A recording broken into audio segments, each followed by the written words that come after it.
This is the Empower Podcast. Recorded previously, but aired February 16th, 2017. Episode 336. A second interview with Bunnie Huang.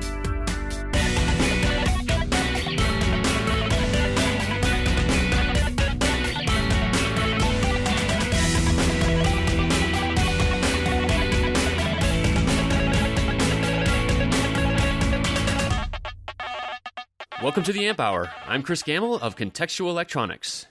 And I'm Bunnie from Studio Kosagi and Chibitronics. Welcome back, Bunnie. It's been a long while. It's been four years. So it's good to be back. Thanks for having me. Yeah, man. Stretching your wings. Speaking of things that flew away, we are waiting for Dave. He may join in, so we'll see. Well, we may have a errant guest joining in, you know.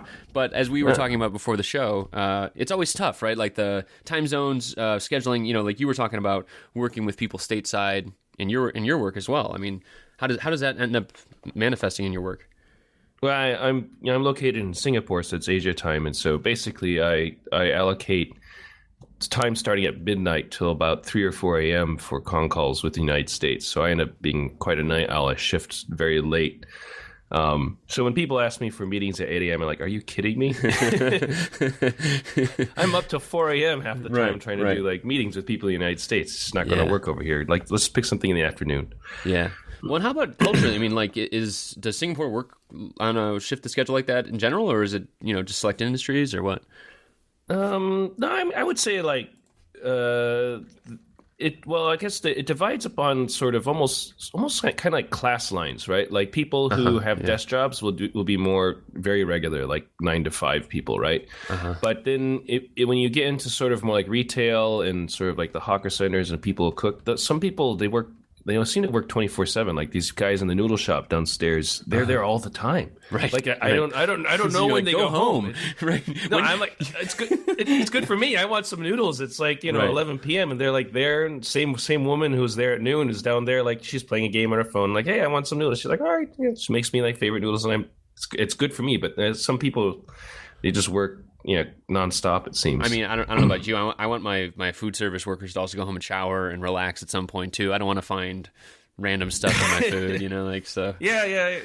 No, but you see these little uncle shops and stuff like here. And some of them just stay open all the time. I don't know. They just I don't know how that happens. Yeah.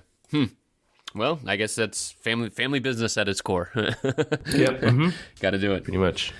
Well, that's good, man. So let's see. I was going through what we talked about last time. Obviously, we got a lot of your background story, and and I highly recommend people go listen to that. That was a really fun interview. That was show 84. But I guess we've seen you do lots of things in the meantime. If you don't mind, maybe catching us up on. I mean, we don't have to go like exhaustive list, but like, kind of what have you been up to? What's new, man?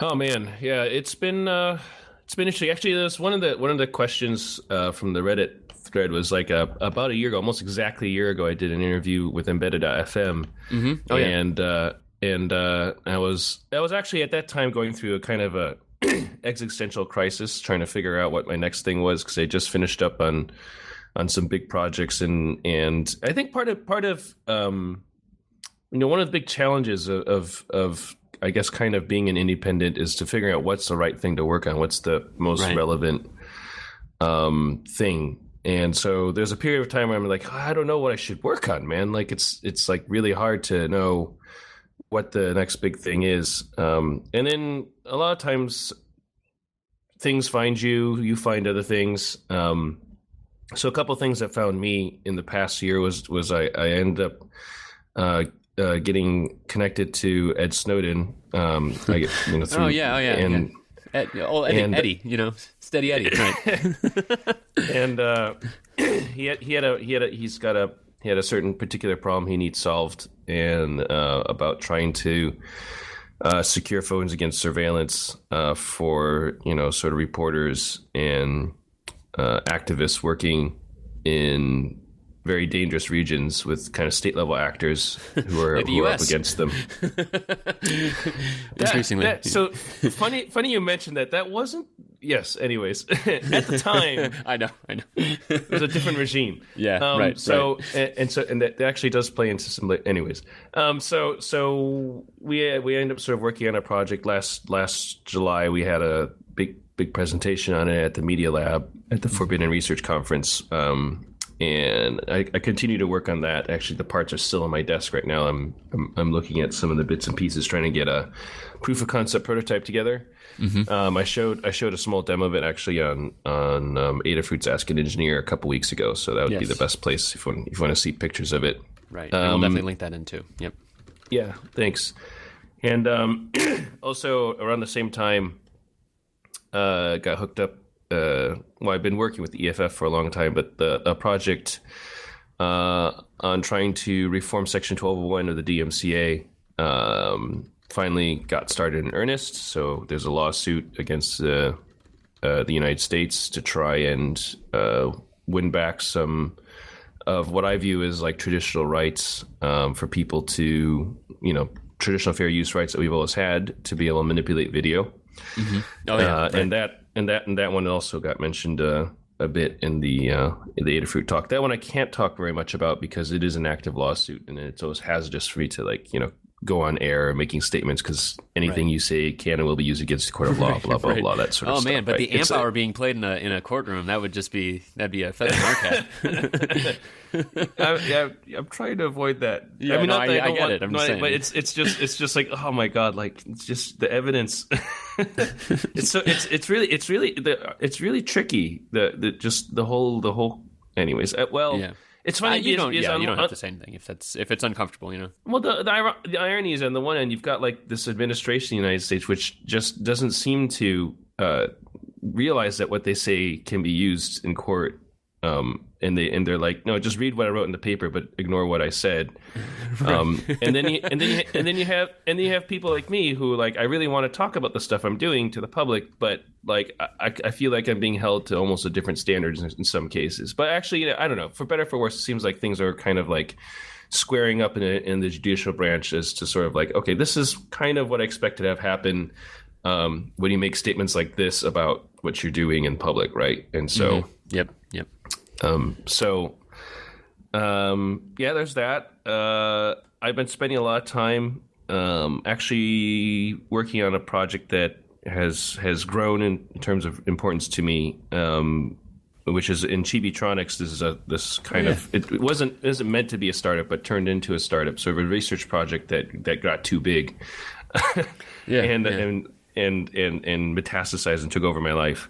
And Chibitronics was the circuit stickers, is that right, or other stuff as well? That's right. That's the circuit stickers. It was originally what it was. Is primarily just LEDs, more aimed at sort of like very young people, getting them into electronics and so forth. And there's sort of like this, it was very popular, and people are like, well, what's next? Like, I want to learn how to code or something like this. And we're like, okay, well, let's try building a microcontroller. And we actually tried 4 or 5 different prototypes for teaching microcontroller. Like, we failed a lot to try to get to the point where we are, and we finally have a version that we feel will like fill a market niche that doesn't exist. So we're not like just doing like another Arduino or Raspberry Pi clone or something like this. We're actually like addressing a need, I think, that hasn't been hit. And B, I think that particular need is like looking at getting electronics education to be more inclusive so that more people feel it's for them. If you look at sort of the statistics of the involvement, for example, females in electronics, is a very low, particularly low rate of participation of women. I was just reading through a bunch of papers and looking at statistics, like lower than math, lower than physics. It's really? not wow. like that's pretty sad. It's like it's really tiny, and we looked at a lot of sort of the fundamental issues, and the thing that I sort of like point into as sort of driving it is that there's a sort of cult of RTFM that exists in computers and electronics. Like if you read any Stack Exchange threads or whatever it is, there's always like well, if you just write the man page, like, come on, like you idiot, right. And one of the things that happens is that when you go to college, if you enter like an undergraduate class, the cult of RTFM exists right there, where you walk in, you're expected to know how to write in C code. Like that's kind of the baseline. Right. And it's like going to medical school and people are like, well, of course you've done surgery. We're just going to teach you how to do it right. You know what I mean? Like, Take of out course the you have lots of... duodenum. Come on. Just take out the duodenum. Everyone's got cadavers at home. Just practice on those before you get to be... I mean, that's kind of like... What the hell's a duodenum?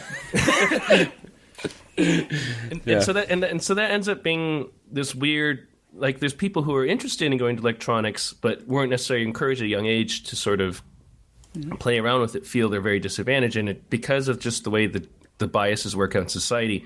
There aren't many engineering and construction kids that try to include women. They're all extremely male focused in terms of their theming and their branding and their marketing and this very pervasive, goes all the way down to a very, very young age of sort of pushing primarily young men and boys into this field. And so Chibitronics tries to create something that actually wants to include both boys and girls. So we're not just pinking it out and be like, yeah, it's for girls, right? It's like, like you will learn genuinely interesting stuff that you'll find very useful. But we also want to make it so that you don't just have to be worried about semicolons and be a semicolon fanatic to really get into coding. There's other reasons why you might want to write code and describe yourself, express yourself. And it turns out Paper Electronics is a really good platform for being more inclusive in terms of getting like design aspects and art aspects mixed together with coding. That's wonderful. Now, is it more with hardware? Is it like... educational kits like this, it's not just about the hardware, right? In fact, you could almost say the hardware is irrelevant. It's more about the documentation and the stuff that goes along with it.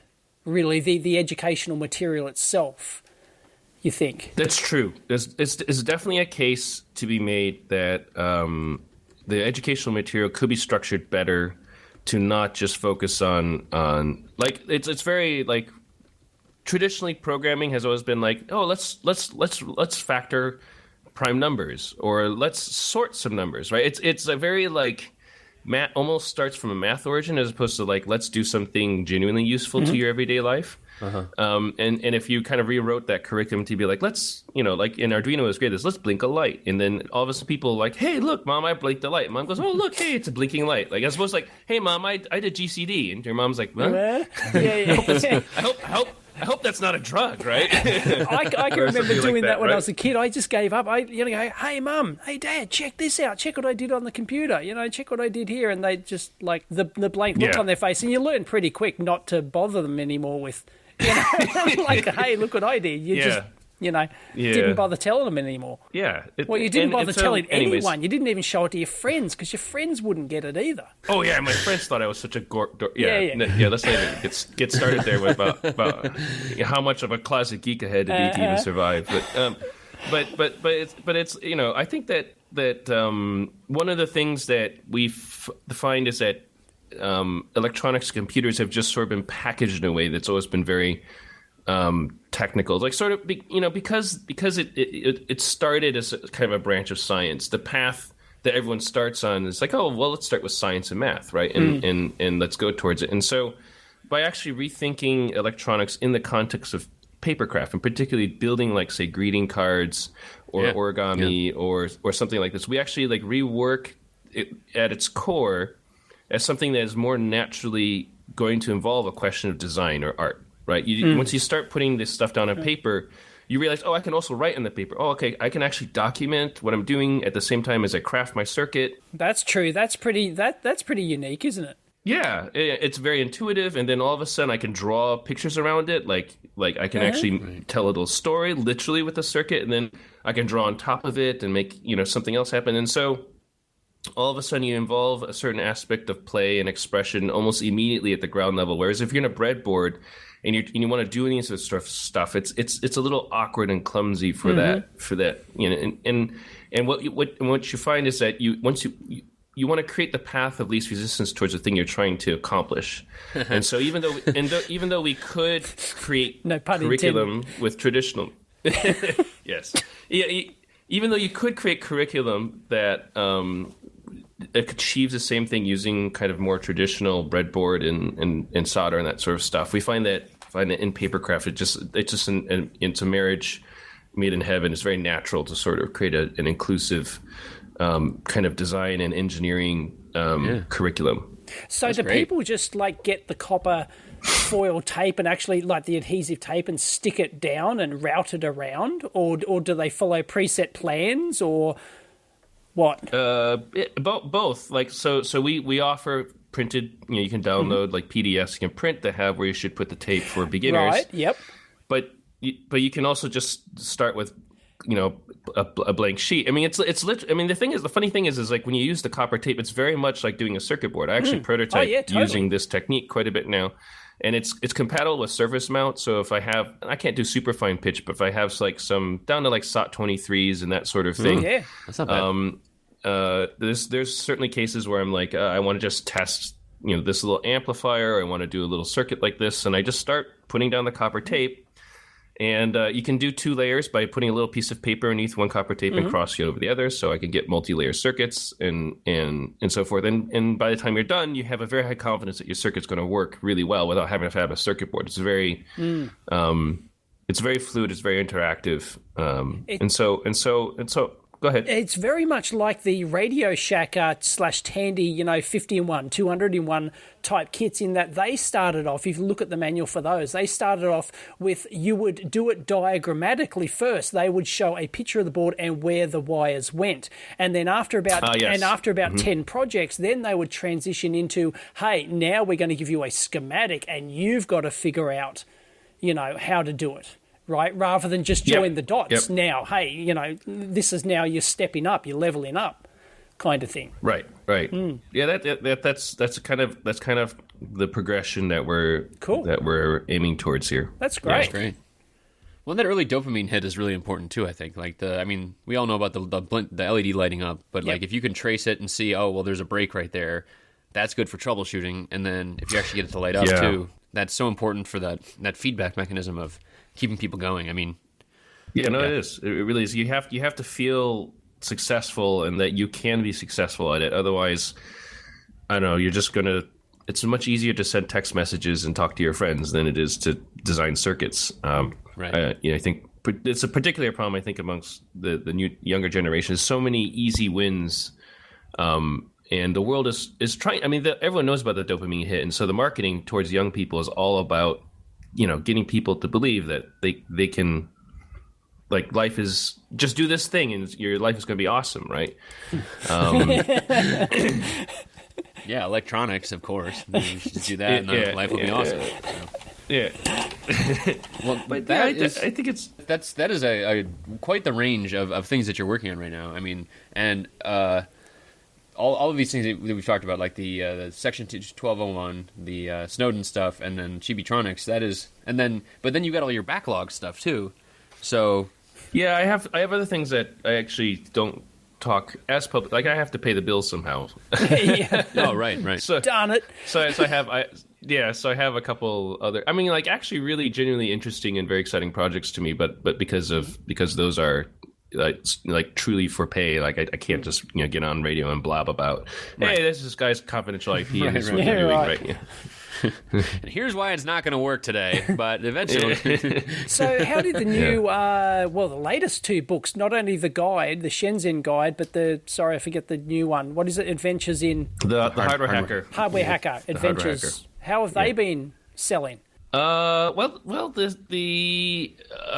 Essential Guide has been around for a little while. Yeah, because you did a crowdfunder for that, didn't you? Which was successful. That one sold way better than I expected. Like I did some math, and I was like, the only reason anyone would buy this is if you had a ticket to Shenzhen, right? Because it's very, very specific knowledge. It's not like you're going to use it in the United States somewhere. It's like you don't ever need to take it out to go to Radio Shack and be like, I would like a capacitor, show it to the guy in Chinese. He's going to be like, what? I speak English, man. It might be fun, though. It might be fun to try, Yeah. And so, but somehow I managed to sell way more copies than I think there are people going to Shenzhen. That's fine. I mean, that's great. It definitely made the book worth writing. And how much effort did it take to write both of those? Do you have an estimate, like how many months it took you to? The Essential Guide was I did it in 2 major sprints. I kind of took like these kind of like not really vacations, but sort of like left Singapore just to focus my thoughts. And the first one was to just structure the book and get the table of contents out and do it. And then there's sort of this background process of translating all the words, creating like this big Excel sheet of everything, and then hiring the illustrator and stuff. And then the next sprint was just laying the thing out. I mean, there's a lot of putting those bubbles in the right place and getting the pinging and getting everything. That was like probably, I would say, 3 or 4 solid weeks of effort to really get that all into like, and of course it's spread out over months, right? Because I just don't have time. I mean, it took like 6 to 8 months, I think, really to get together. The Hardware Hacker book actually is so that one. So the Essential Guide I published myself. So I actually had to do the printing, the sampling, like I had to go to China and work on the cover and all that sort of stuff. I thought you were already based in China. I'm in Singapore. He missed part of the conversation, I guess. Okay. Sorry. Yes. Yeah. I'm in Singapore, so I fly there. I fly there often enough. It's not an issue to work with those guys, but there's a lot more effort on my side to get that book out. And that's part of the reason you can only buy on Crowd Supply is that I also don't want to deal with the supply chain, right? Crowd Supply is great at selling the stuff for me, and I don't have to worry about it. So I was like, why don't you sell on Amazon? Why don't you have ebooks? I just come on, like I spent months writing this book. I just don't want to spend months selling the book. Right? Exactly. Right. Right. And we've had Josh on the show too. I was surprised. I don't know if we announced or we talked about it on the show or if I talked to him afterwards. But just the fact that they keep stuff going, that was really interesting to me. Like that they keep. They keep selling it for you. They support it. Yeah. That is huge. I mean, for someone who just wants to build stuff, someone who wants to sell your stuff for you, that's huge. You have no idea, right? It's like. Right. Like in Chibitronics. Well, we gotta do. Yeah, we do. yeah, that's true. Yeah. But yeah, no, that's really nice. And someone actually had asked about that too for the book and all these other things too. I mean, like, what about like support stuff? Like, is it they're doing like returns is one thing, but then like technical support as well? Sorry, for like Novena. Yeah. Crowd Supply does kind of the frontline technical support and sales stuff too. Mm-hmm. Of course, they kick anything really technical up, like, hey, I can't configure my bootloader. Okay, that gets kicked up to us or whatever it is, and we create facts and pages. But if someone's like, my box didn't arrive on time, or I see some cables missing, or I plugged it in and it doesn't turn on, like these sorts of like, basic questions they handle, which is a big burden off of our backs as well. Yeah. I think a lot of like the Tindy sellers kind of deal with the everything of it, right? They have to deal with the returns and stuff like that, or eBay sellers also, right? You got to I have to deal with that. It's a daily grind, Yeah. It's a grind. It's such a oh my God. and even though, like, an email might take a couple of minutes to reply to find someone's tracking number or something like that, but like it just like it kills your flow, Yeah. It does. Yeah. It does. I've had to sort of restrict the times when I deal with these things. Mm-hmm. Otherwise, like, it just like you're working on something, and then all of a sudden you get into this like customer service returns processing mode, so I will remind Dave that he's spoken on the show before about how he doesn't want to give up that revenue. Just so we're historically accurate here. And I want to hire local people. I don't want everything to go to China. Blah, sorry, but I'm just saying that just so we're clear, just so we're all friends here. We're all friends here. I just want to get the record straight. Well, you could use Crowd Supply and they'll take care of that. There you go. And the jobs go to America. Instead, there you go. Sure. Or you can split the work, right? You have jobs in America and jobs wherever it's like it's fine. Yep. So great. So the Hardware Hacker book was actually No Starch is the publisher for that, and so Bill Pollack there and his team had did all the heavy lifting, the illustrations, the production, the cover, the editing. Like, so much effort went into that book. So like the amount of effort I spent on that book is way less for what is turning out to be like just a really beautifully done book, really well. It's great. Having had to do my own book, like the Essential Guide, like soup to nuts, and then seeing what they did for the Hardware Hacker, I'm like, man, this is why you work with real publishers. They're like when I got the proofs back, they have a guy who just obsesses over like how the stuff turns out in the halftoning for the images, and there's a lot of them in there. The kerning of this font doesn't quite look right. You know? Oh my god, yeah, and these people are like Bill just hires artistes. These people just like doing this stuff, and these are the things that I hate doing personally because I want to do the electronics, not worry about the font kerning, right? And so he really did a good job on the production of the book, and so I'm really excited to see it coming out. I mean, thankfully that one's like my big fear was that he would put all this effort in and he would get like no return on it, and thankfully it seems like so far the pre-sales have been pretty good, and the book hits the shelf I think in March or maybe later this month. Because they sent me one on the mailbag and I had it on the mailbag. I thought it was like it had just come out. That's also why Bunnie's here, Dave. Right. So another segment for you. Flog the book. I think what you got was a preprint, even probably. I think you probably got something the cover was different or something. It's like a yellow cover. Yeah, right. That's right. Yeah. I remember. Yeah. The uncorrected proof, as it may be. Right. Yeah, that's right. So, all of Bunnie's spelling mistakes. So when you work with the real publisher, you get stuff like this. Yeah, like what? It's amazing. They print out the drafts. That's weird. Of course. That being said, they do take the majority cut. I mean, they take a massive cut. Oh, that's they earn it. I mean, Jesus. No, I mean, it's totally like I see why they take it all. I'm like, oh my god. Like, So Bunnie, in your words, what I mean, like, what should people hope to get out of the book? What I mean, I can read the hardware hacker summaries and stuff like that. I mean, I think for that book is more of sort of. I think as Bill tried to frame it. I mean, so he's the one who sort of helped put together the table of contents. Like I would never have the chutzpah to like write a book like that or put together a book like that myself.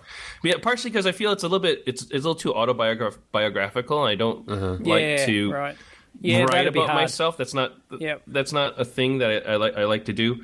But he felt that it'd be interesting, sort of tell a first-person story about not just the successes, but also the failures of someone trying to learn about electronics and hardware and find their way in the world. And so it starts out in Shenzhen, but we kind of look at hardware from all the aspects of making, breaking, law, biology.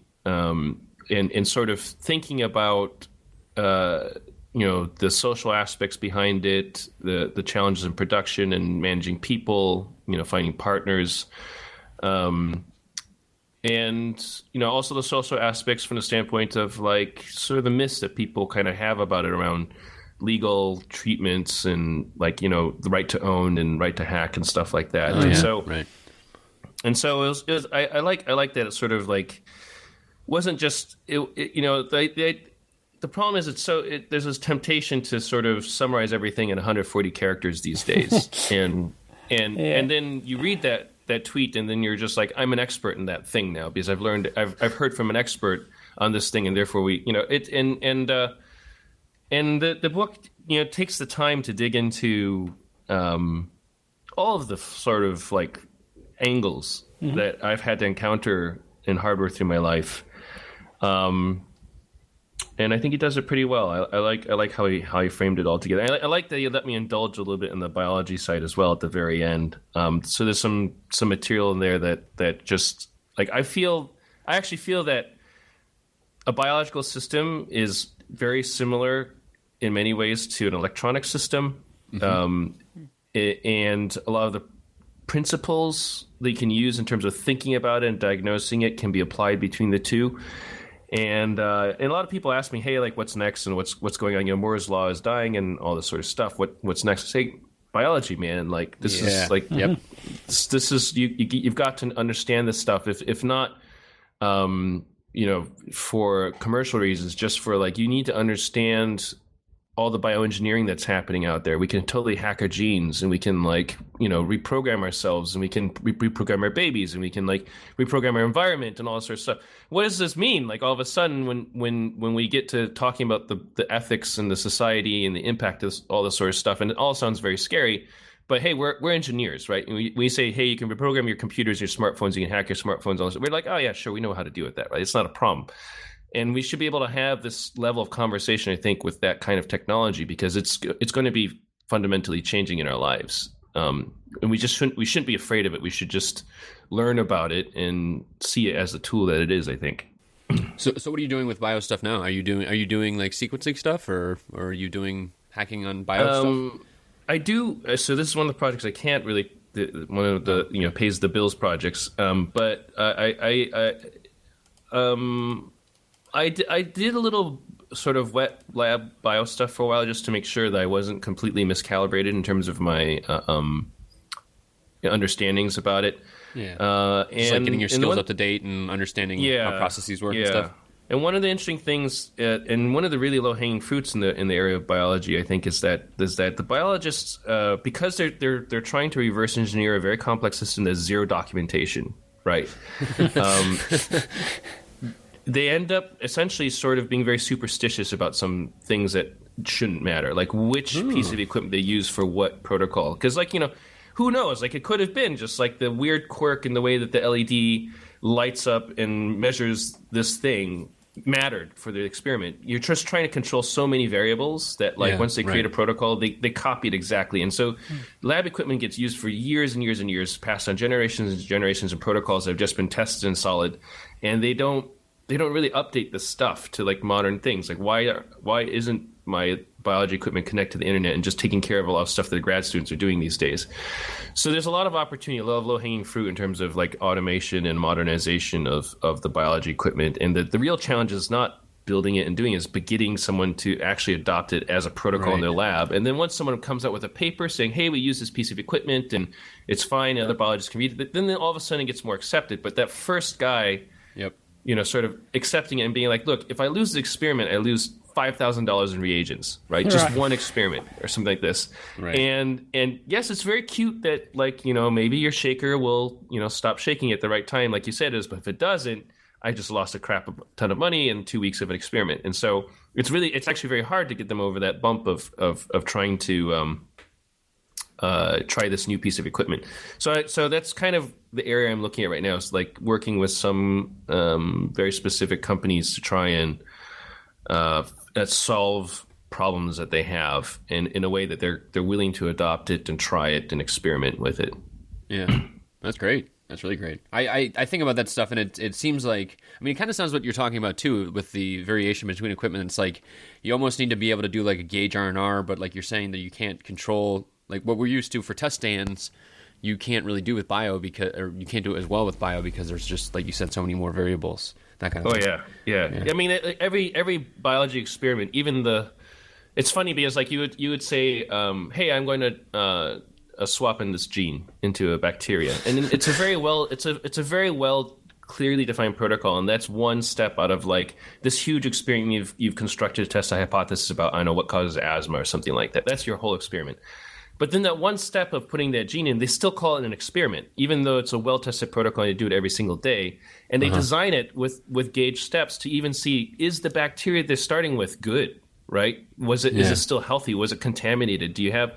And then they have like positive controls and negative controls on even the most basic stuff, because like any sort of small outside introduction of dirt or noise contamination can throw off their signal. And so it's an incredibly difficult... in the thoroughness these people have in designing their experiments is actually something that I learn a lot from when I'm trying to reverse engineer systems and think about hardware myself. I'm like, am I being thrown off? Like, what are my assumptions and that sort of stuff? And to see that level of thoroughness, creates a new bar for me when I go to reverse engineer. That actually helps me be a better hardware engineer in a way.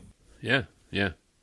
I've often said that like people like Ben and Jerry and people like just YouTubers that are very experimental, like scientific, like using a scientific method of all the steps of that, basically are some of the best engineers to watch, and I'm sure you're also on that list.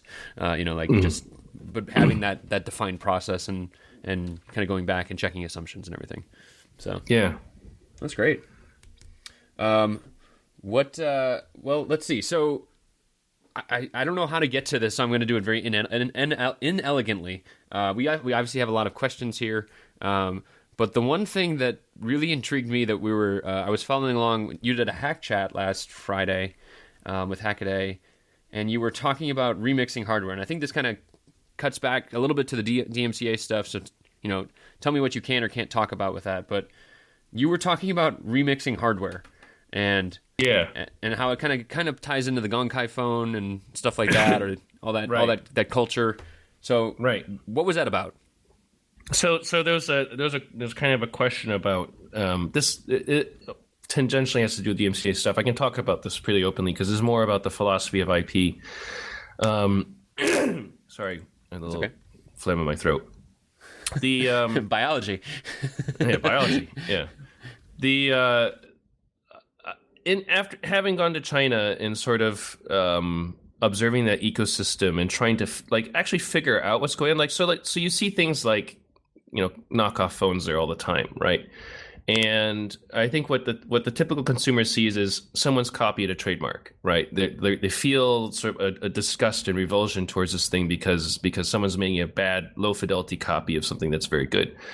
As an engineer, you look at it and you're like, what? Someone invested money to it's hard to build these things in the first place. Forget the trademark, but they had to lay out a circuit board, they had to port an OS, they had to get this whole thing working, they had to make a GSM stack work, they had crazy amounts of engineering effort goes into these things. And then they slap a whatever trademark they want on it because they just ran out of ideas in terms of how to make it look, right? Right. And so as an engineer, you're like, okay, how does this even work that people are, so carelessly, slapping around what these things look like? Clearly, the barrier to making this hardware had to go down way down before people sort of regard the design as more of sort of like a meme as opposed to a thing that you craft, right? Mm-hmm. And that got me in this whole thread about what I call Gonkai, which is sort of like an open source thing, but it's not legally open source. It's when people are, as the West would say, they're stealing things. But if you think about memes, right? Cat memes, for example, you take a picture of a cat and you put a funny title on it and people start memeing it.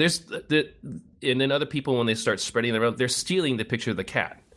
Right? Because stealing in quote marks, right? Yeah. No, yeah. It's stealing in the same way that Gonkai is stealing things, in the sense that every picture, has an inherent copyright to it. If you try to give a talk, I have to encounter this all the time for some conferences I do. They're like, can you certify that you have rights to show every picture that's happened to me that you're showing on that slide? Totally. And so one time I wanted to throw some cat memes on a slide. I'm like, who owns the copyright to this meme? Right? I can't find it. No. In theory, you can't use it. That's right. Yeah. In theory, you can't use it. And I tried looking to it, and you look at terms of use of some of these meme generation sites, and they're terrible. I mean, they're like this meme generation sites owns everything, and they own all your data and all that sort of stuff. And people use them all the time. They don't even read it, right? Yeah. And then they don't even acknowledge the original person who took the picture. So you're stealing pictures of cats. And they're going viral, and people are getting clicks for them and making money selling ads and doing all sorts of stuff with the stolen IP. But no one says, "Oh my God, you're stealing cat pictures" or whatever it is, because they're memes, they're funny, everyone does it. It's okay, it's socially acceptable, right? and I've gotten away with using I have copyright notices and attributions for everything except for the memes in my talks, because you just can't attribute memes, and people kind of let that slide, right? Oh, so, interesting. Okay. Right? It's true. And so in the same sort of way, the Chinese ecosystem works around hardware in that you have phone memes, right? It's so that people don't, it's more about the idea that these designs are going viral and that people are adopting your chips. They're using our services. They're buying your molding services. They're buying your chips. They're buying your designs. There's a commercial aspect behind the hardware, and so getting those ideas and getting them to be adopted as quickly as possible and to sell those things is the name of the game. And what you end up with is a very low friction ecosystem, all designed around trying to encourage people to remix and share. And so you get phone memes at the end of the day. And so when you go to the market, if you think about, if you go to the Chinese market and see like this huge spread of phones with like, you know, phones themed as like little Minions and Hello Kitty and Apple themed phones, and ones that look like FIFA soccer balls and little golden Buddhas and like, you know, cigarette lighters and all this sort of stuff, you're looking at memes. Like these are all like, they're not brands or trademarks that people stole. They're taking little snippets of memes and almost doing a satirical ripoff of like an iPhone, like making it super tiny and making it run Android and having it have the rounded corners of an iPhone. And if you look at it from that standpoint, it sort of makes a lot more sense, in my opinion.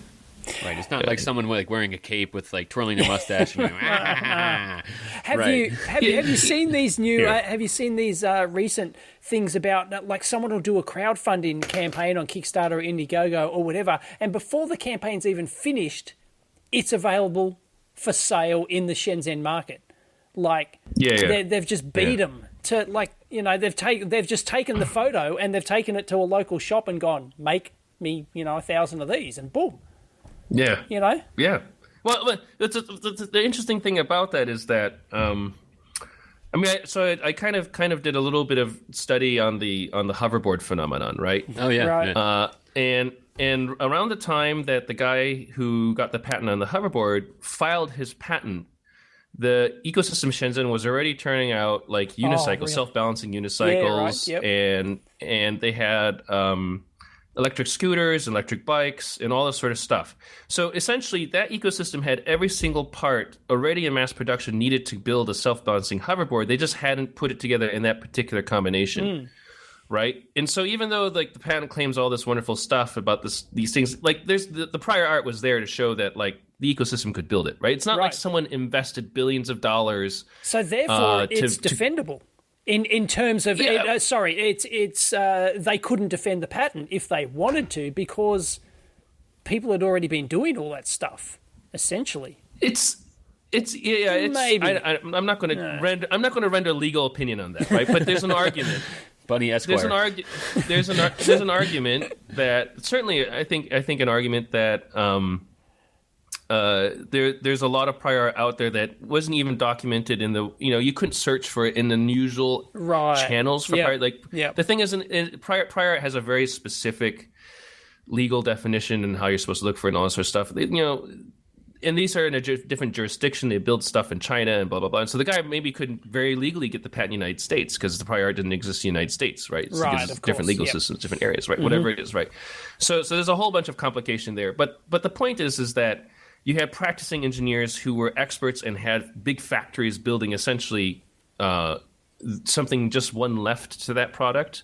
Right. And so when you show them a picture of it, they go like, oh, hey, I don't know why anyone would want one with two wheels because I think we've always thought the one wheel was better. But if you really think someone will buy like a couple thousand, sure, we'll tool up the line tomorrow, we'll make them for you, you pay me for it, and have them by the end of the week. And then have them by the end of the week. And then Justin Bieber gets on some show with it, and then all of a sudden, like in order for 10,000 or 100,000, okay, sure, we'll build more of them, no problem, right? You can scale up, right? We're just building electric bikes over here, right? Right? No, because they already have a supply chain to buy like huge amounts of lithium batteries and you know motors that have exactly the right torque capacity, and they already have like the lines to do the molding for the that all existed. It was just a matter of adding the meme to that system, and a lot of the hard engineering work was done. And to some extent, I feel, you know, as an engineer, I'm divided. Like I use the patent and the copyright system to my advantage, and I also, you know, like to be able to participate in this like very fluid idea economy, right? And so what is the best way forward to make sure that you can like leverage the latest greatest ideas, but also not be sort of held back? What is the best way forward, Bunnie? That's a great question. You don't want to give us a legal opinion, but like honestly, what does it look like in the future? What does IP look like in 5 years, 10 years? China, US, anywhere? I don't know. That's a very it's a social question at the end of the day. IP is a social contract. Yeah, right. That's a good point. And the idea originally was that you wanted people to take risk and you want to reward them for taking the risk, and therefore you give them a limited time monopoly for their ideas. And part of the problem is that limited time monopoly started as a few years, and now it's like 20 years in technology, which is like an eternity, right? I mean, like 20 years to have an exclusive right to produce something in electronics is... I think generations of Moore's Law, right? Yeah, I know. Most people listening to the show probably haven't been doing electronics for 20 years. I don't know, right? It's like it's and it's I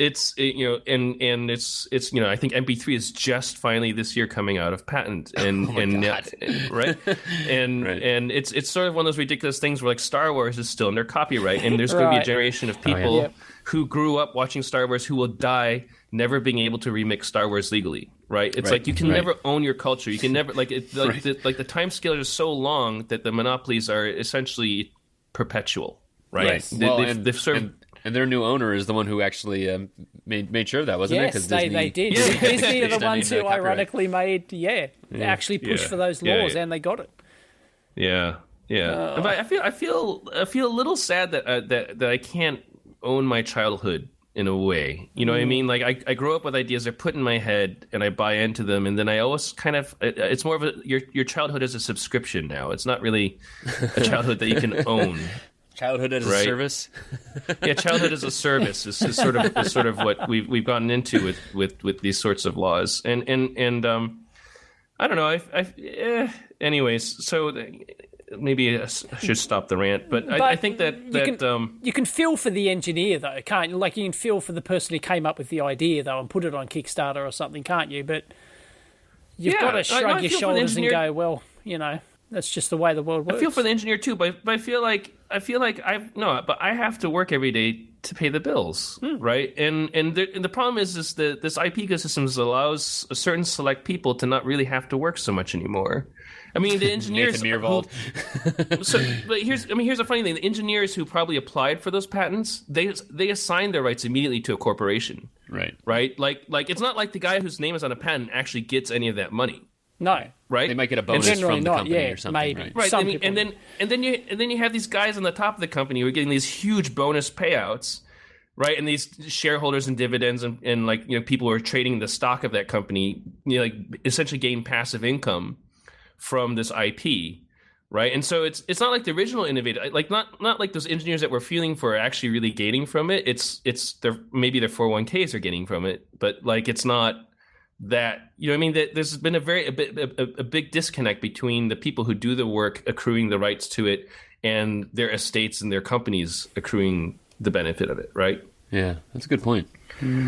So what about the guy in the garage who does their Kickstarter and they don't have their patent, they hate patents, and all they want to do is see their Kickstarter through and deliver their product, and before the campaign ends, it's available on AliExpress. Yeah, well, is that like a shrug your shoulders too bad kind of thing? No, it's not. No, it's not. It's not a shrug your shoulders too bad. I mean, what you observe is like the Kickstarter phenomenon is great for some types of product categories, but when you see that some other ecosystem is like creating those product categories better than one ecosystem is, you don't like, well, we should kill that ecosystem. No, you're like, no, we should use that ecosystem, right? Right. Like we should probably actually like go there source from those people, yeah.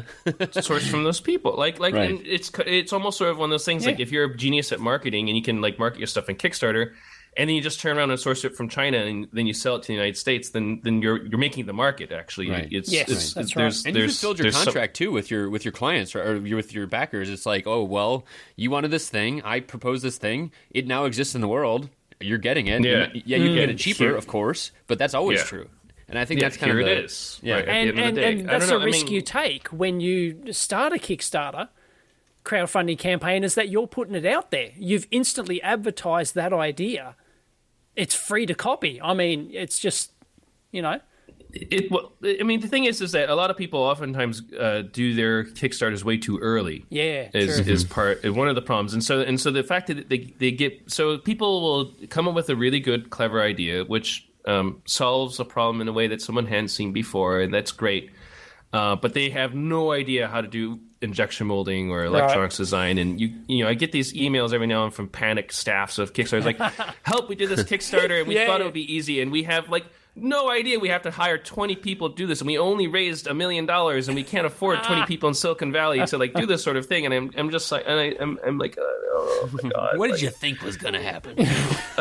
and then these people get angry that like the idea gets taken from them from a staff of engineers who can do it all day, and they just see the one little thing they propose that was different from what they do all the time. And so the question is like, So what's the fairer thing? If I guess if those, you know, so for example, if all those people in China who could do the engineering were the United States, we would have a different conversation about it. I think the anger and the angst comes from the fact that those engineers are in China, and you have Americans coming up with like these, you know, kind of clever ideas, and then like somehow these Chinese people are stealing it, right, and doing it. But if it turned into like an employment factory for Americans who we're just, you know, sitting there with being able to engineer these things, I don't know, I feel like the narrative would be different. It right? would. It wouldn't make the same headlines. People would still be, oh, that's a bit unfair, but, you know, tough luck.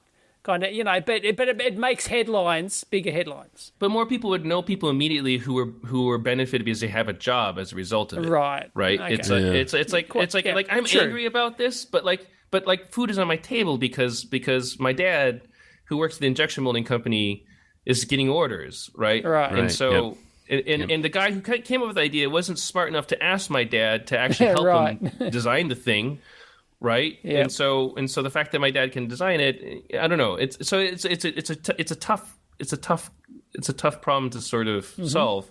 But you know, so I feel, you know, look, I mean, we're not. You want to make sure that people are fairly rewarded for the efforts they put in on either side. And me coming from the engineer side, I know I put a lot of hard work to engineer my products. But an idea is not effort. An idea is not worthy of being rewarded for. Just an idea. Right. In my opinion, so you've got to put in the hard yards. No, that's exactly the thing. Is I can come up with ideas all day long. You just give me some beer and we'll shoot the breeze, like and we'll have plenty good ideas on the table, right? And then the challenge is picking the right one, reducing it practice, doing it in the right way, and getting it to market. And that is like where all the hard work is in doing this sort of stuff. But there's this notion that, you know, the idea is really what's worth it. No. And I think it comes from this sort of like Tony Stark vision of how engineers work. Like we said, alone, and you drink some beer, you come with an idea and say, Jarvis, make this for me, and you come back and you have this beautifully fabricated prototype at the end of the day, and really it was the idea, because Jarvis couldn't come up with the idea himself. Like Jarvis is portrayed as, I mean, okay, maybe after he became the Vision or whatever it is, he got more of a ascension. But let's have the details of Marvel Universe. Like Jarvis is more of a was almost viewed as sort of a tool, right? Like it almost hilariously characterized as making some small mistakes in the lab. Like I don't know, it's the robot arm that would like spray Tony Stark with a fire extinguisher after his accident happened or something like this, right? Yep. It's more of almost like a buffoonish kind of character, and the reality I think couldn't be farther from that truth. I think engineers, number one, hopefully you're an engineer because you love being an engineer and you like doing your work, and as a result, I feel that the idea that I should have to work every day to put food on my table isn't unappealing to me, right? That I should that if someone told me like, okay, you come up with an idea and you sell it, and for about a year, maybe 2 years or something like this, it'll make money, but you have to come up with something new in a couple of years, right? You shouldn't expect for the next 20 years that you're going to like make money off of this, right? Right. If someone told me that like for a year or two, you're protected and you can monetize your idea and you can, it's enough time for you to make your next product, I'd be like, that's fair. I can deal with that. I would probably support patents then in some different, some different way, some different system that gave you a year or two. Yeah, definitely. Well, it's kind of like what you talked about on Embedded, Bunnie, too, right? Where you said you don't trade on your PhD anymore because you did it 20 years ago, right? It's like that same idea. But some people do expect to trade on their PhD from 20 years ago, right? I mean, So some people like, almost use it as a crutch. Sorry, I mean, but like it's then they come out like, I am Doctor blah blah blah. They want to just rub in your face that they're smart. I mean, like, okay. That was never mind. Show me what you did last week. Lately, right? I mean, I think that's totally legit. Honestly, I mean, it is right. Yeah. But there's I mean, so there's one aspect of sort of the human condition, which is like, of course you want to do the least amount of work you have to do to gain the maximum profit. And pushing for really long monopoly rights to a good idea is a manifestation of that. Like this, wouldn't it be great if we could all just sit back and just sip pina coladas on the beach and have a factory behind us churning out product because IP protection is perfect and people will just pay for it because they have to buy it, right? That really benefits one narrative, right? But then it really leaves other people who want to also innovate in the field and to move the field forward out in the cold because they've been locked out of that ecosystem in a way, right? Right. And it's funny. And so I think that as an engineer, like actually the way open source is sort of progressing and the way sharing in the world works is that even without sort of the really strong patent or copyright protection, I'm able to sort of monetize my ideas for a period of time that's long enough for me to get to the next generation. And it does force me to be competitive. Like I can't just sit there and be like, hey, I made an open source laptop. Now we're going to sell that for the next 5 years. No one else can make open source laptops. I own that idea. Like, I'm like, no, that's ridiculous. Like actually other people should make better, faster, cheaper open source laptops. But my initial campaign was good enough, and we sold enough of them, and I structured that business so that now I'm done with it. Like I'm not actually like currently developing on Novena stuff because there's other more interesting things and better things to develop on. Other people can do open source laptops now, and I feel that like that system is working out okay somehow. I don't know. I haven't figured out what that sort of balance is, but I think part of the trick is that I really genuinely love engineering. Every morning I want to wake up and I want to lay out a circuit board. I want to design some circuits. I want to come up with like something that is valuable that people want to use and people will pay for it, and that's new. And it's not that I want to do this, stop doing it, and then just see the dollars rolling all day long. Yeah. Nerd. That's nerd. in the best way possible. Yeah, this is don't put me in charge of the finances, right? Right. Yeah, this is not. I'm sure that you've had opportunities to go towards that management type stuff, and sure, career, right? This is not a pitch you give a VC. Yeah, we're going to work for the rest of our lives, right? Yeah, and we're going to earn our money the hard way. No. Right, VCs want to hear like, I'm going to get 10x on my money because I just with a modest return. And because I was smart and I saw the future. Right, that's kind of like the VC's idea, and the funny thing is they managed to pull it off. They make tons of money just doing that sort of thing, and if that's what you care about, then you also really care about IP and lock-in and stuff like that, because that's part of the game for them. Mm-hmm.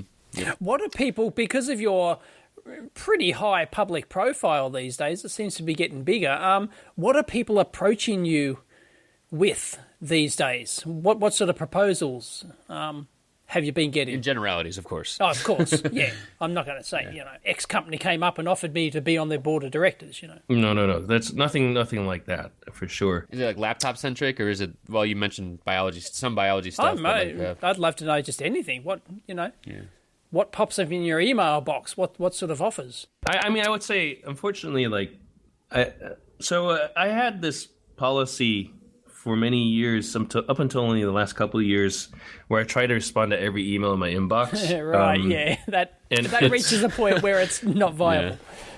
I feel really bad that sometimes I just can't. Mm-hmm. The problem is some of the emails are just so vague and so.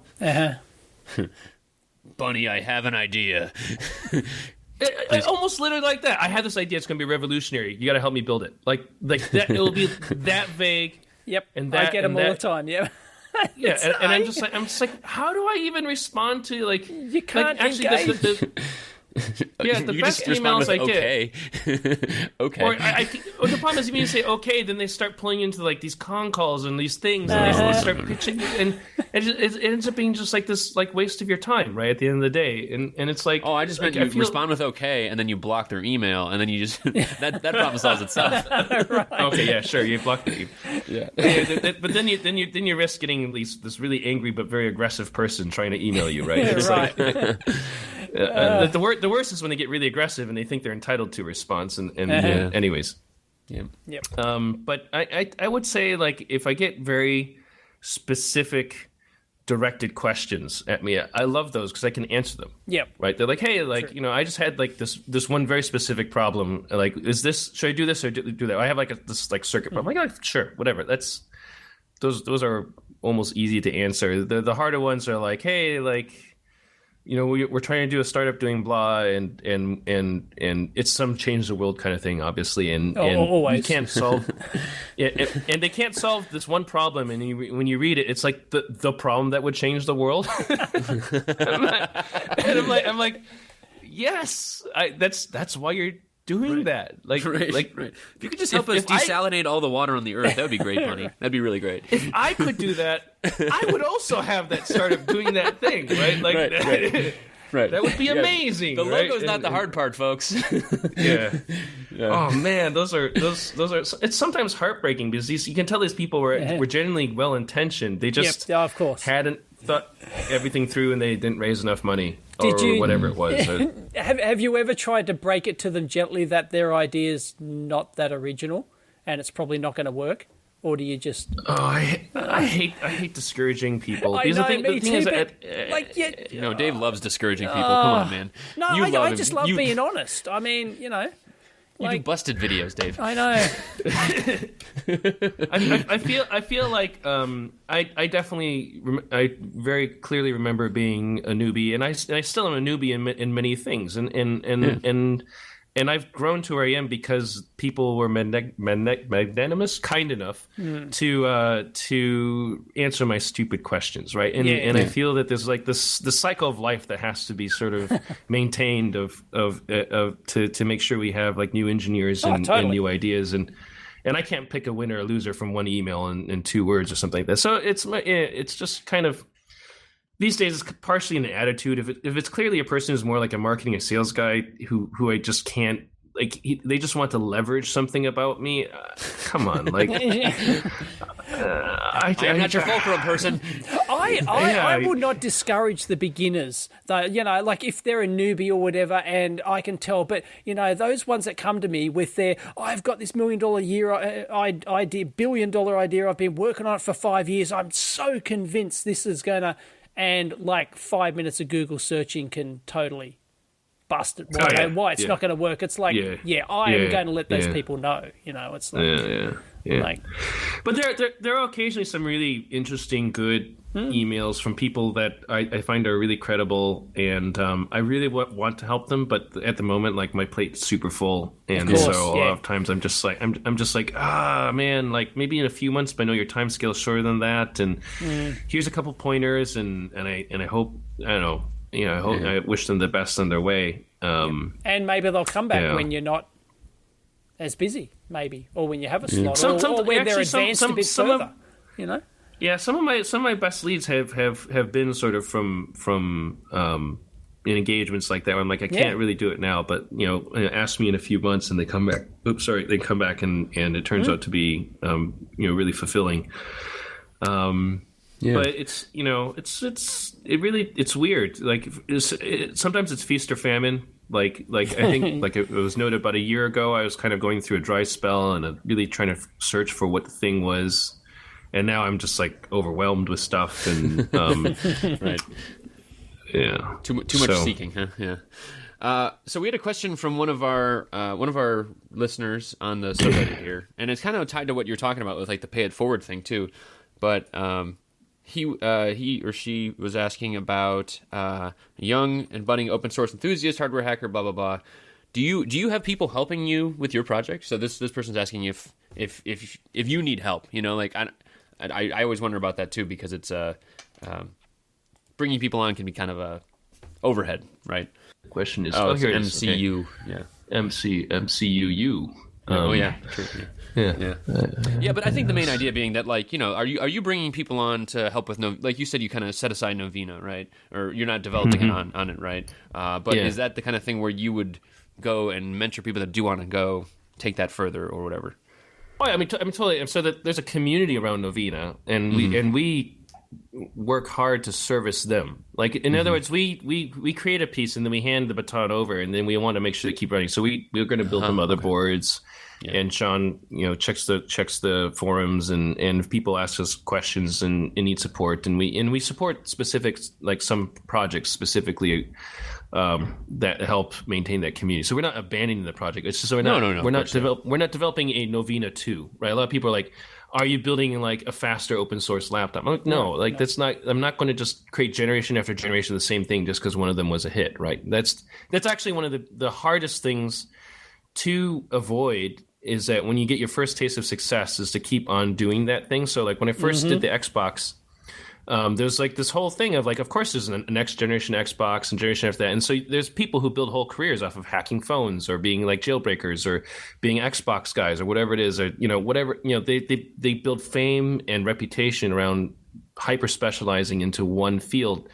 And I deliberately did not buy an Xbox 360 at all, because I didn't want to become like the Xbox hacker. Right. I didn't want to be pigeonholed into that one thing. It's so limiting. You can't explore. You can't create. You can't. Right. You're all of a sudden your time is set by the release schedule of a video game console at Christmas, and beating everyone else to getting the solution for it. And it's so constraining in terms of personal growth. True. Right. And so. And so, you know, part of that is sorry, I got off topic from answering the question. So the thing is, I need tons of help to do everything that I do, and I think I hope I give lots of credit to these people. Like, I mean, Sean Zob's Cross, it does like basically all the firmware for a lot of the things I build. Like, if you build hardware without firmware, it's just a shiny object that has no use, right? And Sean does he's an amazing coder, amazing firmware. He's very flexible. He goes like the full stack all the way from, you know, like bare iron bootloaders to cloud stuff, right? And I try to keep up with him. Like, I really don't, like, after he sort of develops a framework, I end up sort of using it myself and trying to play it forward. And then, like, so now I can like port like Chibi OS to almost any platform because he's taught me how to do that. And that's like another thing that I've learned, and I'm glad I know how to do that. And so definitely, like, on the firmware side, I get tons of help. And in Chibitronics, like, I work with Chi. She's an artist and a designer, and there's no way I could have come up with paper electronics or like these beautiful paradigms, or even just like how to approach education and think about it without her constant influence on my life and trying to push me to become better in that area, right? And then there's my whole staff in China who help, you know, build this stuff and make it happen. And those guys are absolutely magic. And they are so humble, and they're so kind. And they, you know, the thing that's always really heartwarming in working with them is that, like, I'll start a new project with them, and I'll throw them like my schematics and my Gerber and my bomb and like the test plans and all that sort of stuff. And I say, like, okay, quote it out, you know, and then they make this beautifully formatted quote for me, and I just like write a purchase order out. 3 weeks later, everything shows up built, right? And then I go back to them, and I'm just like, you know, guys, like, this is like, thank you so much for doing this. It's like really helps me a lot that you guys do this. And the only response is "ingaide," which is Chinese for like, it's my job. Of course I do it this way, right? Right. Like they're just so humble about it, and they do amazing things. So yeah, I have a lot of help. Doing a lot of work. That being said, I rarely co-design a circuit board with anyone, right? Like I will, if I'm going to. That's tough. You can't do that. Yeah, yeah. It's so hard to do that, right? Yeah, and so daughter usually what happens. Daughter board, no, like ecosystem supports and like other things I can do with other people. Yeah. But like circuit board design is one of those things where it's like this. It's almost like I kind of have to meditate on the subject for like 2 weeks. Yeah. Not doing it. but like things are like coming together in my head, and then there's this one moment, like this orgy of schematic design, where like it all comes ready. down, and then I sleep on it for a day or two, and then I'll go back and fix all the bugs because I'll miss a couple things, and then the layout happens. It's another sort of just like big session of doing it, and so those do tend to be very like singular exercises, and if people notice that, like, who work with me, notice that I don't answer emails, I'm not eating, I'm not like I'm just kind of checked out. It's actually because I'm probably, folks, if he doesn't reply to your email. That's right. I'm probably in one of those phases where I'm just like so plugged in, and like I'm writing my Verilog code, or I'm doing this sort of thing. Well, Altium tried that and failed, because when I worked at Altium, one of the big pushes at the time was, everything's going co-design, and everyone's trying to copy this now. You can have 5 people working on the PCB layout all at once, all of these, co-design. It's actually quite difficult from a software point of view to enable this, but they kind of did it, and it kind of sort of worked, but it missed the point of that's not how these things work in practice, and basically, I don't think anyone actually uses that feature. It's built in, but that's too bad. I saw that feature. I was like, that looks so interesting. I would really like to try a co-design someday. But I think part of the thing is like one of the reasons, and so let me put it this way, like if one person can do the whole task by themselves, they will get it done faster than if 2 people have to do it. Right? The moment you have to like split a task between 2 people, the interface overhead like just piles up. Yep. So so you have to. I think the point at which you start amortizing splitting a project is around 5. Like once you can get 5 good, like all engineers as good as the one, all working together, you'll come up with something that's actually better and bigger than that thing. And so, like for example, you have big design teams who design smartphones and laptops and in these complex things, and they have like teams of 5, 6, 7 people doing like iPhone motherboards and stuff like that. And you'll get really sublime things that no one individual can do. Like I can't design an iPhone motherboard on my own. Too many details, too much stuff. It wouldn't fit in my head in that situation. Right. Yep. But they can get together a team of people to do that. But in terms of an open source world, getting 5 really talented engineers together and getting them to just focus solely on this without pay is just not going to. It's not going to happen, right? The big rub is we do this without pay, right? Or a lot of it's paying it forward, right? You invest in the design first, and then you hope once you build it, it pays back, or this whatever arcane mechanisms you have for making it worth your time. And so I think there's a limit to how complex an open source project in hardware at least can get because of that overhead. And also there's a limit because it's just, as opposed to like Linux and software, like Linux is like you can just check and code, the whole project goes into Git, and someone else can get that commit like within seconds. And hardware, if I make a change to something in the hardware, I have to FedEx it to you. And right. And that's expensive and hard and slow. And you also have to have the whole hardware workbench next to you. It's not like I just need a laptop. I have to get like an oscilloscope, and I have to get a soldering iron, and you have to have the same soldering skill that I have, and we all have to be on the same page on so many like things to really be effective in that area. And so there's definitely a slower cadence.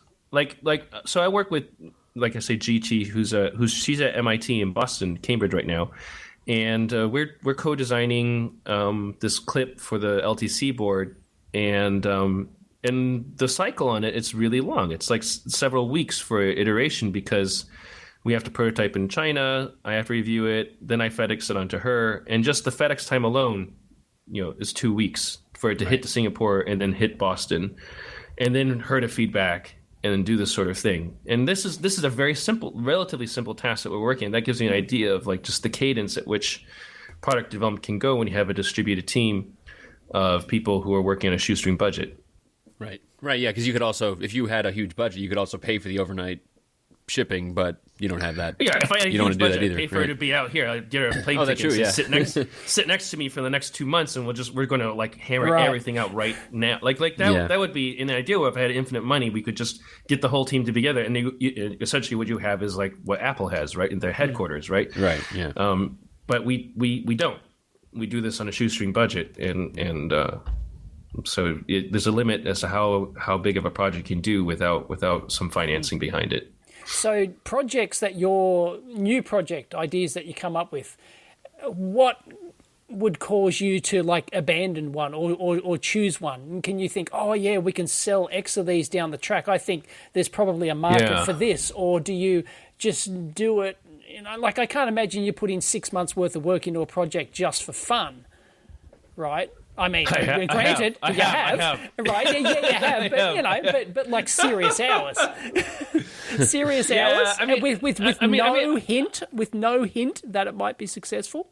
Yeah, I mean, so I think there are two answers I want to give to this. One is success and one is failure. So let's not forget this too. I'll start with the failure first. So there was one project I had, and this is probably around the time when I was like a little depressed and things weren't working out.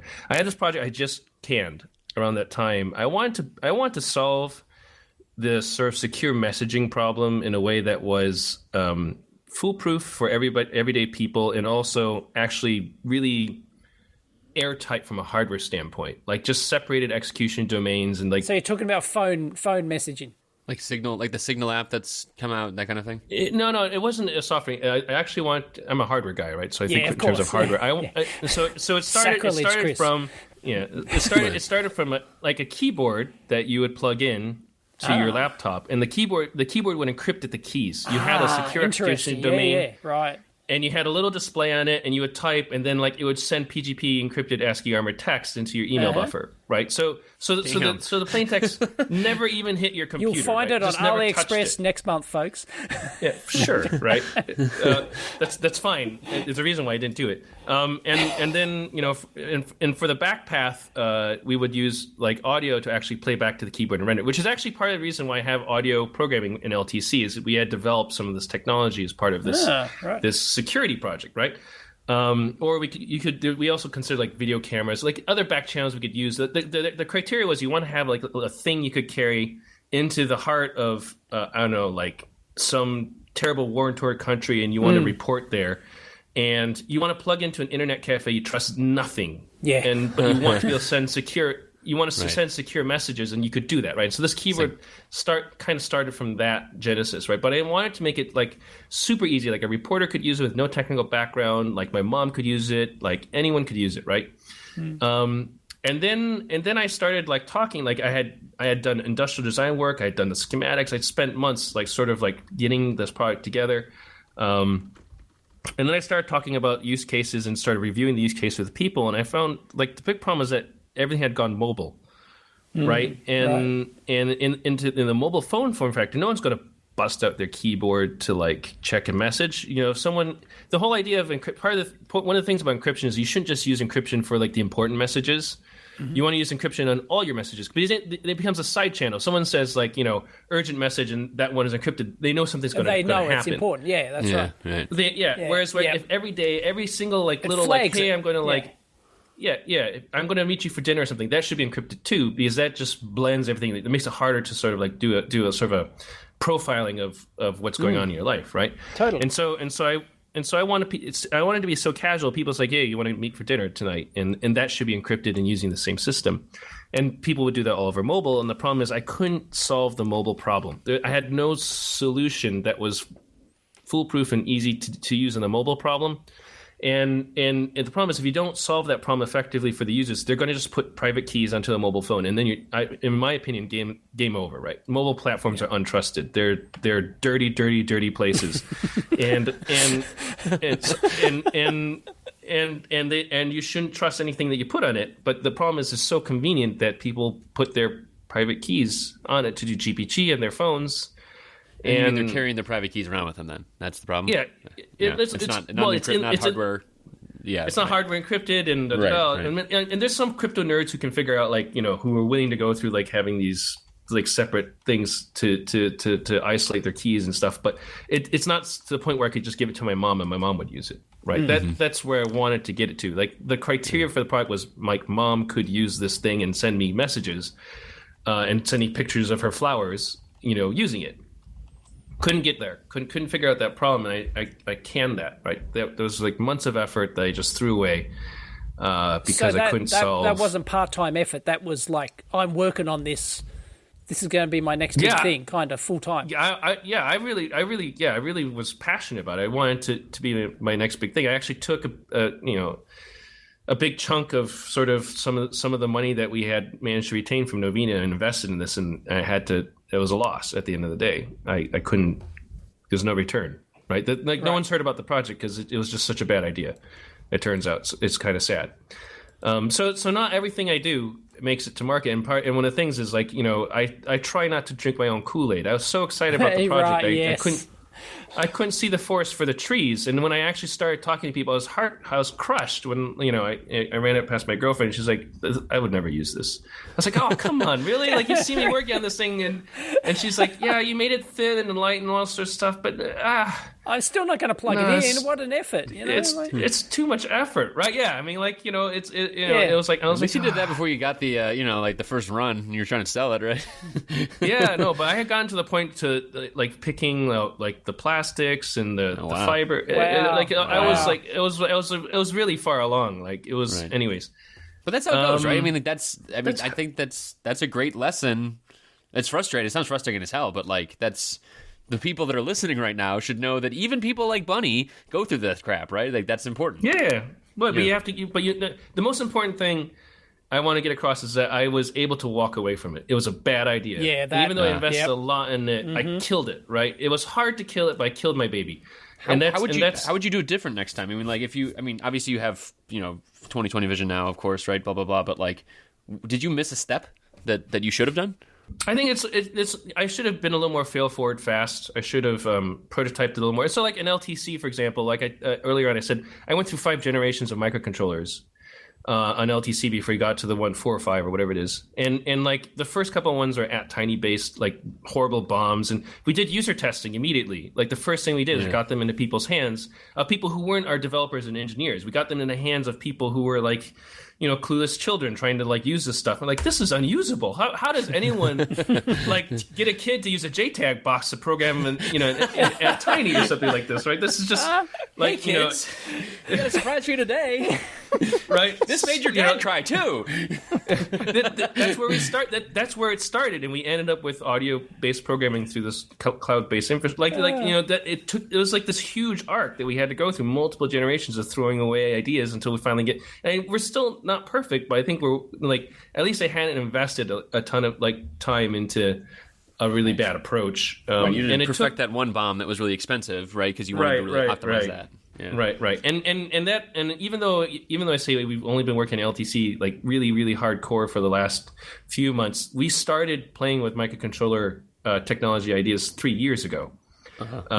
Just toying around and getting in people's hands and sort of and letting it simmer and letting like the user experiences come out and listening to the users and developing and refining and the entire time, of course, the world's moving around us, and so we have to make sure that we're not doing something someone's already done. And it's frustrating when you think you have a path and you see someone came up with something that was better than what you had because they just executed on it, right? And so it's hard, but it requires this process of sort of iterating and listening and making sure everything happens. The other story I want to tell is I guess one of the nice things about living in Singapore is the cost of living here is like incredibly low. It has a bad rap for being an expensive city, but if you look at sort of like what the average. Yeah. I like people there can't afford a car. Like owning a car there is ridiculously expensive. I guess you don't need to. The public transport. You don't need a car. Exactly. You've actually hit the crux of the problem. Is that when they do the comparisons, they use the standard basket of goods, which includes like a 5-bedroom house, a car, and literally down to like buying tomato sauce and pasta, which are not popular things here, and they're import goods. Everything's imported there, isn't it? Though, even your water, everything. there's some things that are more local than others, right? Right. And the thing at the end of the day is like, well, it's a good idea to have a price index that does a 1-for-1 comparison. It's very rigorous in terms of what you're doing. It doesn't account for like local, like not everyone lives like a Westerner, right? It's like there's you can live like a Singaporean. And the thing that kind of cued me into is like I started like back when we first moved over here and we had Chumby, the field office. I started looking at hiring some of the local people, and I saw the starting salaries. Like, how do people live with a starting salary like this, right? Like I knew what I was getting. I knew what they're going to be paid, and there's this huge gap. And so I started looking into it, and this like if you like Singapore, 80% of the people or something live in public housing, and it's great. And so I stopped living in private housing. I moved in public housing, and all of a sudden my expenses went down dramatically. Yeah. They have public health care. They have public transportation. They have like all these. Anyway, so the point is at the end of the day is like my cost of living went from what I was used to having in the United States slashed by 5x, 6x, something like this. Wow. Wow. Yep. And so that allows me to have more time to think and to experiment when I'm sort of coasting between projects, right? I'm not as worried about the next. I don't have to immediately kill another bull to like feed the family, right? I can just be like, okay, we're gonna do this for a little while. And so there's one kind of in between time where I was like, okay, we've been using the STM32 for a long time. It's kind of getting old in the teeth. We've already done the IMX6. We need a new platform. We need a new sub $1 microcontroller platform. Like I need to have my new go-to thing, right? And so I looked around at all the different stuff and said, okay, Kinetis seems pretty good. Like they have like sub $1 stuff that goes all the way up to like high-end things, but it requires like learning about like how to build for all the quirks. You're going to fail in the first couple projects before you really understand a new microcontroller ecosystem. Of course. And so we started a project which was actually just targeted for Burning Man. I was going to build like a little lighting project for Burning Man. It turned into this like the Orchard badge, which you can read about on the internet. It lets you have sex between people and all this sort of like lighting sex, not real sex. Yeah. Lighting sex. Yeah. There's the other stuff happening there too, Bunnie. Come on, let's be honest. it was all breeding light patterns, and so like a genetic algorithm type stuff. Yeah.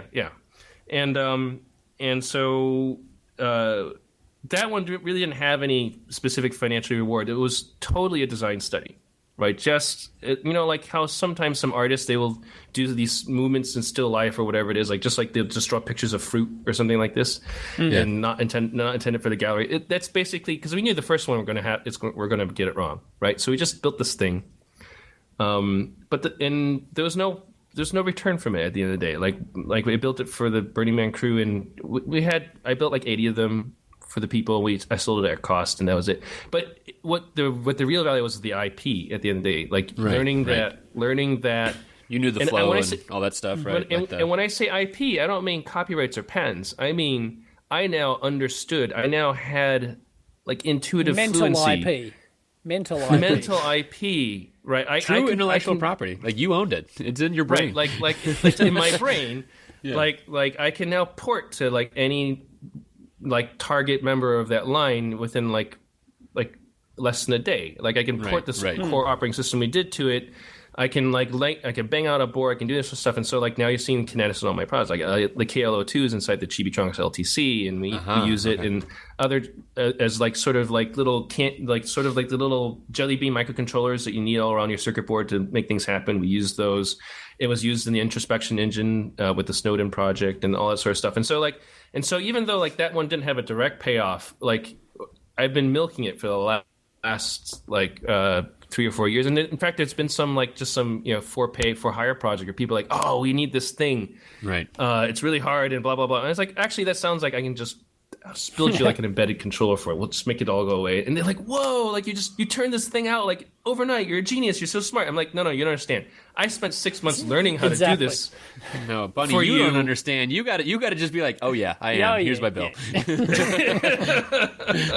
because you build up all this quote unquote IP, but the IP is really like it's what's in my head and what I'm really fluent and able to use. And you have to constantly. It's like an athlete. You just have to keep It's on going to the investing. gym. It's investing in your future, right? I mean, and building that fluency in a modern technology. And the thing that we wanted to avoid was, like, with STM32. STM32 did come up with some newer product eventually, so they're kind of competitive with Kinetis. But like the problem at the time was that it was so easy to keep going back to them. They had so many quirks and problems, and I was constantly fitting square pegs in round holes.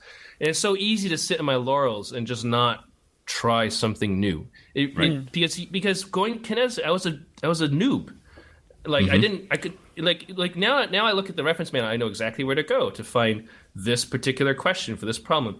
And when you get into a new microcontroller system, you're like, where in the heck in this 1,000 page manual do I find where the pull-ups are set on the GPIO? Because like some people put it in the GPIO section, some people in the pin control mux, some people put it in like the IO, where is it, right? It seems like searching a simple doesn't really question. help, folks. It doesn't help, and it's like, and then you learn quirks so one thing about the Kinetis line, they were very modular in the engineering, which meant that their manuals are very modular. And so their section that talks about pull-ups and pull-downs will talk about all the features that you can have in every single combination of that line, which is not all the features you have in the one that you've picked. And so you also have to know this other trick that you have to go to this first section that says, here's what we actually put in your chip versus what we documented in this manual. Right? Yeah. That's really tricky, right? And that's something no one really tells you about this up front. And you only learn this by freaking making that mistake. That's and right. Making coasters for your making coffee coasters and having lots of blue wires and stuff like that. And now I can knock out a board and be like, okay, I'll probably have good success with it, no problem. But like those first few boards were like really frustrating. That's like being a noob again. I was like, Shoshin, right? Beginner's mind. Had to learn a new thing, and so that's another. When you say picking a project, sometimes I just pick a project because I know it's time for me to like sharpen up. Like I'm getting old, I'm getting tired. I need to sharpen up on this technology. So I'll just do something just for the purpose of sharpening up. Yeah, Awesome. Yeah. We got a couple other. There's one question on here that I've been staring at on the list of questions that I am curious about because I remember you doing this too. Casbah asked about the video you did with Ian a long time ago, and you were showing schematic books. So you talk about sharpening up as well, but just ideas and kind of you showed off those schematic books as well. But he was having trouble finding them. I've never seen them myself. Are those actually a thing that you have to go to Shenzhen for? Yeah, they're hard to find. They are hard to find. They are. Okay. I would agree. Like, I mean, books it's not going to be on Amazon, right? No, obviously not. They're unique to the Chinese ecosystem. They're phrased in the form of repair manuals, right? Mm-hmm. And actually, the bookstore that used to sell all of those things got remodeled. I don't know where it moved. And so one day I went back to go visit it, and it was just they turned it into some shopping mall, and I was like, and I haven't found it since. So I haven't been able to find like an updated book of laptop schematics, but the phone schematics they keep churning out, and those are sold in the mobile phone market, the big one that everyone goes to. The trick is that they don't. I think the vendors know. I don't know. It's kind of gray market kind of thing, and so if you ask the wrong way, they'll be like, "We've never seen these things. Right. They don't exist here." Where do you keep your illegal books? Yeah, and so what I've developed is that they always have a certain format. They're always printed in a certain form factor, and they always hide them under a pile of other things. And so oftentimes, I just go to the stall and look around. If I see that pile, I'll look in there and see if those happen to be a new set of schematics that are interesting to get. A lot of the phone schematics, actually, they're so hot that like you can even get them online. The problem is the people who distribute them online often, I don't know, the websites are super sketchy, and I think I don't even want to touch them. And then also I like getting printed copies of this stuff because there's a personal reason for it. I won't say because it might be used against me in the court of law. But anyways, He's talking about marking up schematics, folks. He also writes on them. I'm just kidding. I don't know. Printed copies have nice properties on being countable. Right. And so also they're really great. I'm a hardware person. I like feeling things and looking at them. Yeah. So it's nice to be able to just flip through them and just browse very quickly, as opposed to like dealing with a PDF and zooming in that one little spot and then zooming out and then scrolling through the pages and all whatever it is. So the phone schematics you can probably find. A lot of them are online. The laptop schematics I do admit have become harder to find. I should probably take on a project to figure out where that bookstore went, because I don't think they stopped making those things. I think I just shuffled. Lost. Yeah, I lost that thread. Yeah. Cool. There's another question here from Logical Elegance. Can this be our last one, Chris? I think we've actually already ended. This is what we started with, Dave. I don't know if you were here, but go ahead. Right. Because I think we kind of circled around this as well. You're talking about the 45 thing? Yes, the 40, you were... That's Alicia, if people don't know. That's Alicia actually asked that. She got the impression when you were on Embedded FM that you thought your career might be over when you hit 45, and how can people stay engaged in tech? I guess my question would be, you're an enthusiastic hardware nerd, so I think that's not going to be a problem. But do you see I'll still be doing this in my rocking chair, but do you see possibly you moving into something else? Perhaps like I moved from the hardware business and now I'm a video blogger, entertainer, YouTube content producer, do you see or feel that there might be some sort of other direction you might go in? Yeah, I like to say that how do I say this without making it sound stupid? I'll just say it. I like to say my life is a series of PhDs, but I don't actually go to school to get them. Like, I got my first PhD, right, and they taught me a template when I got it of how to learn and figure something out. And then the next thing is I did another sort of same style kind of program around another topic that took about 4 to 5 years, and that was like in chip design. And then I did another same style topic that took 4 or 5 years, and that was around optics. And then another 4 or 5 years around manufacturing and electronics. And actually what people see a lot of times, and they characterize like my achievements as the most recent few things they've read about, right? Right. But I think part of, as we were talking about earlier, like, having the mind of a new person and see things fresh and all that sort of stuff. I like to challenge myself to do different things that I haven't done before. So we also mentioned earlier in the session, I like biology a lot.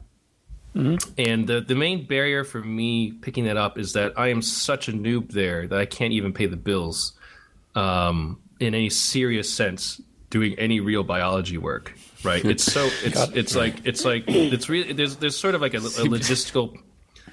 We'll see Bunnie on the streets be like, man, you need something titrated, man. Yeah, you need something titrated. I'll sequence that genome and we'll analyze it for you. Yeah, that's right. You'll have one of those cardboard signs around your neck. Yeah. We'll sequence for money. Food. Yeah.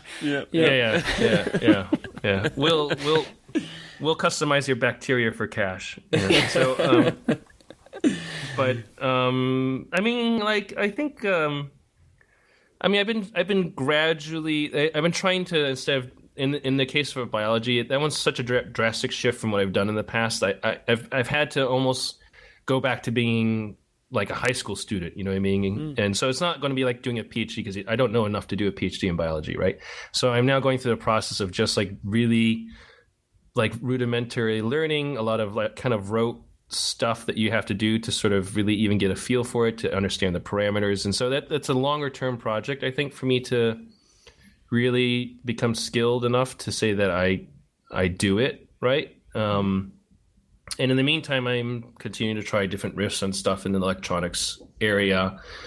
As we touched on before, when I was giving that the comment that like I was kind of stuck in projects, and so that was actually just after I killed that keyboard project, and I was a little bit dejected, and I didn't know what was in the future, and it was hard for me to figure out what to do.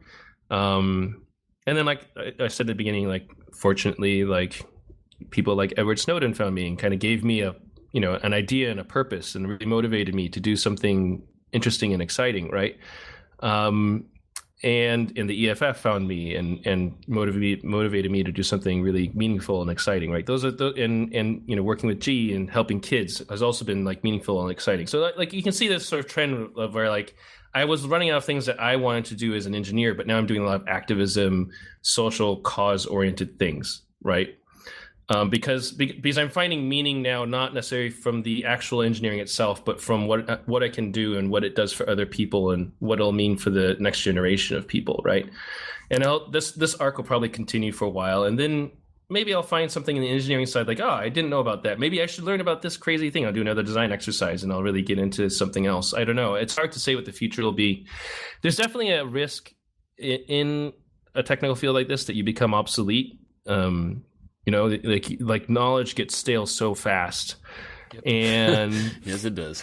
Yeah, like I'm learning Rust right now, which is like this. Oh yeah, nice. Yeah, and I'm writing actually an embedded control system in Rust, and I feel like it's one of those things that like you just have to like keep up to date with the stuff. It's so hard because you're like, this would be so easy if I did this in C because I know exactly how to do this. I know the libraries for this.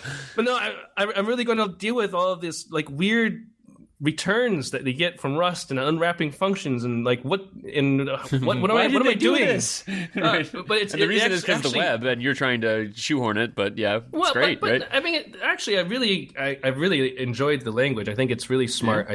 I think it's pretty tastefully done. And it sort of takes the best of the really high level languages and the best of the really low level languages and tries to blend them together. The only problem is that you end up being extremely rigorously typed on everything, and so you end up specifying a lot of things that normally you wouldn't have to specify in other languages. And so half of for me half of Rust is building it and looking at the list of things like, did you mean to like specify to use this library? Did you mean to do this? Like this whole like phase I have to go through cleaning up my code. I think that's inexperienced, but I also suspect that like for a while I'll be inexperienced in that way. But they do that for a really good reason, and it really aids in the portability and the sustainability and use. Like I can see why they did this. Like having had to sustain systems and deal with multiple versions and having to deal with concurrency and multi-threading and all sorts of stuff. Like this rigor they put into it is quite good, and so yeah, you like I was saying, like I'm trying to keep myself up to date. It's hard because it's frustrating. And on the one hand, I want to get this job done and earn the money so I can move on to the next thing. On the other hand, if I just keep on turning the same crank all over again, I'm just going to end up irrelevant, right? As a crank turner, yeah. As a crank turner, right? So right. Yeah. Well, that's good, man. No, that's that kind of lifelong learning stuff. I mean, that's totally the goal, right? I mean, like that's if you could figure it, I think the point you brought up about the lowering your cost of living and just kind of like lowering overhead on that kind of stuff, it really does free up to do a lot of things like that, and that is the dream, I think. At least I associate with it. So and being able to work with really talented people to sort of push me, inspire me has been helpful too. I mean, like working with Sean, I'm not learning Rust because I know Sean has been doing a lot in Rust, and so I see him doing it and get jealous. Cool. I'm like, right. That looks pretty cool. I should probably do something in it too. Yeah.